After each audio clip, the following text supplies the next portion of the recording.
Find the equation of the line, मतलब ये जो सही मतलब समझते हो तुम। Find the equation of the line that cut off equal intercepts. अच्छा, इंटरसेप्ट एक होता है इंटरसेक्ट, इंटरसेक्ट का मतलब भी काटना, इंटरसेप्ट का मतलब भी काटना, लेकिन इंटरसेप्ट किसके लिए यूज किया जाता है? एक्स एक्सिस और वाई एक्सिस को काटने की बात आएगी तो इंटरसेप्ट, और किसी भी चीज को काटने की बात आएगी तो इंटरसेक्ट। हाँ या ना? ध्यान देना। कह रहा find the equation of the line, एक लाइन की इक्वेशन ज्ञात करो दैट कट ऑफ, जो काटती है equal intercept on the coordinate axis. Coordinate axis मतलब एक्स एक्सिस और ए एक्स ई एक्स होता है, इसका मतलब प्लूरल होता है, एक्स एक्सिस वाई एक्सिस दोनों की बात कर रहा है। ए एक्स आई एक्स होता है तो वो एक एक्सिस की बात कर रहा है, तो एक्स एक्सिस की या वाई एक्सिस की। कह रहा find the equation of the line, line की इक्वेशन निकालो, और कैसी लाइन है वो? दैट कट ऑफ, जो काटती है equal intercept on the coordinate axis, coordinate axis को इक्वल इंटरसेप्ट इक्वल डिस्टेंस पर काटती है। ठीक है, चलो पहले इतना चित्र बना लेते हैं। अब एक्सिस की बात कर रहे हो तो आपको बनाना पड़ेगा एक्स एक्सिस वाई एक्सिस, तो ये है एक्स एक्सिस और ये है वाई एक्सिस, और मुझे एक लाइन की इक्वेशन निकालनी है जो इक्वल दूरी पे काटती है। एक्स एक्सिस को भी मान लो ए दूरी पे काटती है, अरे हाँ या ना, और वाई एक्सिस को भी मान लो कितनी दूरी पे काटती है? ए दूरी पर, तो मुझे इस लाइन की इक्वेशन निकालनी है। हाँ या ना?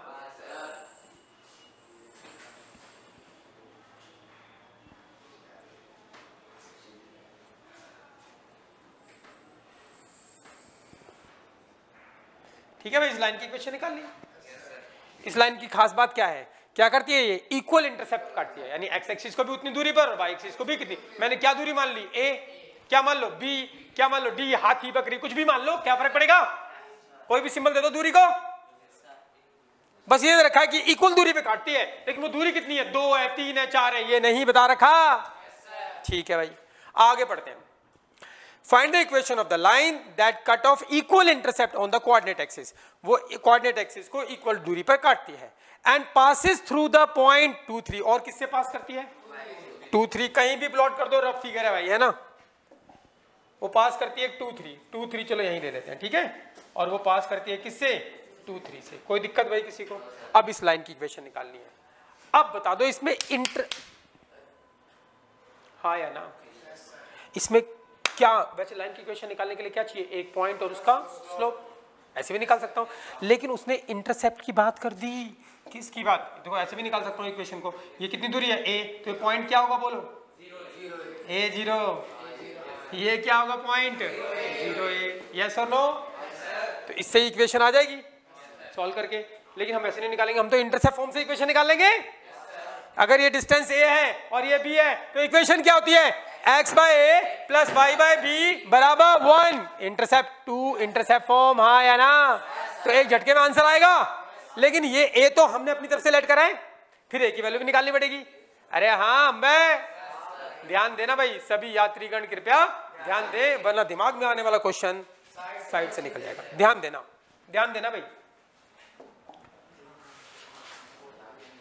अब बोलते हैं इक्वेशन ऑफ इसकी लाइन की निकालो। पहले तो मैं इसको ये मैंने लेट किया ना अपनी तरफ से, तो इसको आप बताओगे लिखकर क्या क्या लेट करा मैंने अपनी तरफ से? बस यही तो लेट किया अपनी तरफ से, ये सुनो। तो लेट करते हैं, लेट रिक्वायर्ड इक्वेशन, जो इक्वेशन की इसको नाम दे दो बेशक L1,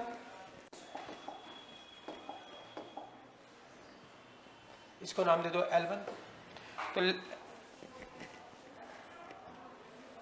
late L1 intercepts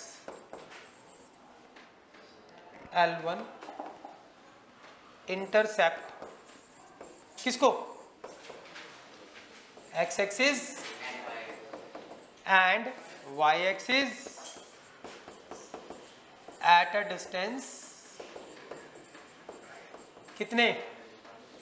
a पर। कितने डिस्टेंस पर? तो अगर ये ए पे काटती है, बी पे काटती है, तो इक्वेशन ऑफ लाइन हमें पता होती, तो हमें इस लाइन की इक्वेशन निकालनी, तो एक ही झटके में आंसर आ जाएगा। तो equation of line, equation of line in intercept form, इन कौन सी फॉर्म में? इंटरसेप्ट फॉर्म में निकाली जा सकती है, निकाली जा सकती है, बिल्कुल निकाली जा सकती है। क्या होगी? एक्स बाय ए दूरी प्लस वाई बाय बी होती है, लेकिन यहां पर भी क्या है? यही है। अरे हाँ बे, इक्वल्स टू क्या? 1। इसको सिंप्लीफाई करते हैं तो एलसीएम करोगे कितना आएगा a, तो इधर a कटेगा तो x प्लस वाई आएगा इक्वल्स टू क्या 1। थोड़ा और सिंप्लीफाई a को इधर ले जाओ तो x plus y equals to क्या a। This is the required equation of the line. Line की इक्वेशन आ गई, लेकिन ये a तो हमने अपनी तरफ से लेट करा है डिस्टेंस, जो लेट करते हैं उसकी वैल्यू निकालनी पड़ेगी। अब बता दो कैसे निकालेंगे। क्या तुमको याद है यदि कोई बिंदी किसी लेडीज ने लगा रखी है तो उसको क्या करती है? अरे किसी लेडीज ने अपने माथे पे बिंदी लगा रखी है, उसको सेटिस्फाई करोगे तभी तो लगा रखी होगी। यदि कोई बिंदी किसी भी कर्व के ऊपर किसी भी चीज के ऊपर कोई बिंदी है तो उसको सेटिस्फाई करेगी, हाँ या ना? तो बताओ ये लाइन जो है इस पॉइंट से क्या करती है? पास करती है, तो यानी ये बिंदी इस लाइन के ऊपर है तो ये बिंदी इसको क्या करेगी? Satisfy. Equation of the line तो आ चुकी है, ठीक है। तो पॉइंट कौन सा पॉइंट, कौन सा भाई? 2 3 satisfy the equation of line. इसका नाम दे दो, इक्वेशन नंबर 1 दे दो। पॉइंट 2 3 सेटिस्फाई किसको? इक्वेशन 1 को करेगी सेटिस्फाई, हाँ या ना? सेटिस्फाई करने का मतलब क्या होता है? x की वैल्यू पुट करो, y की वैल्यू पुट करो, बराबर ही आता है। तो x की जगह क्या पुट करोगे? 2, y की जगह क्या 3, बराबर क्या आएगा? a। ये बराबर ही होता है हमेशा, तो बराबर आ जाएगा a कितना? अरे हाँ या ना? ये कितना हो गया? 5 बराबर क्या a की वैल्यू आ गई। तो अब final equation of the line तो यही थी, अब a की वैल्यू निकाल के दोबारा पुट कर दो। तो finally equation of line, equation of किसकी? L1, इक्वेशन ऑफ L1 क्या इक्वेशन निकाली? x प्लस 5 इक्वल्स टू क्या? a कितना है? 5। This is the final answer. समझ आया भाई? आंसर तुमने एक ही झटके में निकाल लिया था। ये लाइन a पर, ये a पर, इक्वेशन क्या होगी? x by a plus y by b होता है, लेकिन वहां पे भी a है, y by a equals to 1। तो ये हमने 1 रखा, सिंप्लीफाई किया, आंसर आ गया। ये क्या आ गया? आंसर। लेकिन ये a दूरी तो हमने खुद लेट करी है, जो लेट करते हैं वो निकालना पड़ता है। अब a कैसे निकलेगा बताओ? कुछ ना कुछ दे रखा होगा उसने। क्या दे रखा है? कि जो लाइन की इक्वेशन तुम निकाल ली, निकल गई। अब ये बिंदी क्या है? उस लाइन के ऊपर है, तो उसको क्या करेगी? सेटिस्फाई। सेटिस्फाई करने का मतलब x की वैल्यू ये पुट करते हैं और y की वैल्यू ये पुट करते हैं, तो a की वैल्यू आ गई। a की वैल्यू दोबारा पुट कर दो, फाइनल आंसर हो गया। ये हमने कल ही तो किया था कॉन्सेप्ट बिंदी वाला। कल कराया था बिंदी। लिखो